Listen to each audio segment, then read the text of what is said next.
ನಂಬಿ ಬಂದವರ ಪಾಲಿಗೆ ದಯಾಮಯನಾಗಿ ಇರ್ತಕ್ಕಂಥವನು ಯಾವತ್ತೂ ಕೂಡ ನಮ್ಮ ಜೊತೆಯಲ್ಲಿ ಇರ್ತಾನೆ ಎನ್ನುವುದಕ್ಕೆ ಒಂದು ನಿದರ್ಶನ ಎಂಬಂಥ ರೀತಿಯಲ್ಲಿ ತುಂಬ ಕಷ್ಟ ಕಾರ್ಪಣ್ಯಗಳಲ್ಲಿ ಇರತಕ್ಕಂತಹ ವ್ಯಕ್ತಿಯವರವರೆಗೆ ಕಾಲಿನಲ್ಲಿ ದಪ್ಪವಾಗ್ತಾ ಬರ್ತದೆ.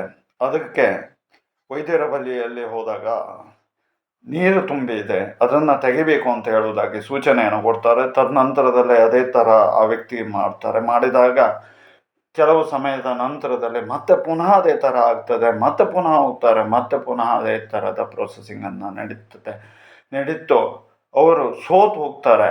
ಆ ಒಂದು ಸಮಯದಲ್ಲಿ ನಮ್ಮಲ್ಲಿಗೆ ಬರ್ತಾರೆ. ಬಂದು ಇದು ಏನು, ಯಾಕೆ ಈ ಥರ ಆಗ್ತಾ ಇದೆ ಅಂತ ಹೇಳುವುದಾಗಿ ತಿಳ್ಕೊಳ್ತಾರೆ ಮತ್ತು ಅದಕ್ಕೆ ಸರಿಯಾದಂತಹ ಚಿಕಿತ್ಸೆಯನ್ನು ತಕ್ಷಣಕ್ಕೆ ಪಡೆದು ಕೆಲವು ಸಮಯದಿಂದಾಗಿ ಅವರು ಸಂಪೂರ್ಣವಾಗಿ ಗುಣಮುಖರಾಗ್ತಾರೆ, ಜೊತೆಯಲ್ಲಿ ಗಟ್ಟಿಯಾಗ್ತಾರೆ. ಆ ರೀತಿಯಾದಂಥ ಸಮಸ್ಯೆಯಿಂದ ಹೊರಗಡೆ ಬರ್ತಾರೆ.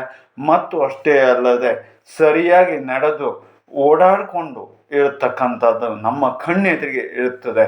ಇಂತಹ ಒಂದು ನಿದರ್ಶನ ಹೇಳ್ತಕ್ಕಂಥದ್ದು ಪರಮಾತ್ಮನನ್ನ ನಂಬಿದಂತಹ ವ್ಯಕ್ತಿಗಳಿಗೆ ಉಂಟಾಗ್ತದೆ ಹೇಳುವುದಕ್ಕೆ ನಮ್ಮ ಕಣ್ಣೆದುರಿಗೆ ಇರತಕ್ಕಂತಹ ಈ ರೀತಿಯಾದಂಥ ವಿಚಿತ್ರ ಸಾಕ್ಷಿಗಳು ಮತ್ತು ವಿಚಿತ್ರವಾದಂಥ ಕಾಯಿಲೆಗಳು ನಿದರ್ಶನವನ್ನು ಕೊಡ್ತದೆ. ಹಾಗಾಗಿ ನಂಬಿ ಬಂದವರ ಪಾಲಿಗೆ ದಯಾಮಯನೂ ಆಗಿರತಕ್ಕಂಥವನು ಪರಮಾತ್ಮನ ಒಂದು ಅನುಗ್ರಹ ಹೇಳ್ತಕ್ಕಂಥದ್ದು ಇದ್ದರೆ ನಾವು ಏನನ್ನು ಕೂಡ ಸಾಧಿಸಬಹುದು ಎಂಬುದಕ್ಕೆ ಇಂತಹ 10 ಹಲವು ಸಂಗತಿಗಳು ನಮ್ಮ ಕಣ್ಣೆದುರಿನಲ್ಲಿ ಪ್ರತಿನಿತ್ಯ ಕಾಣಲ್ಪಡುತ್ತೆ.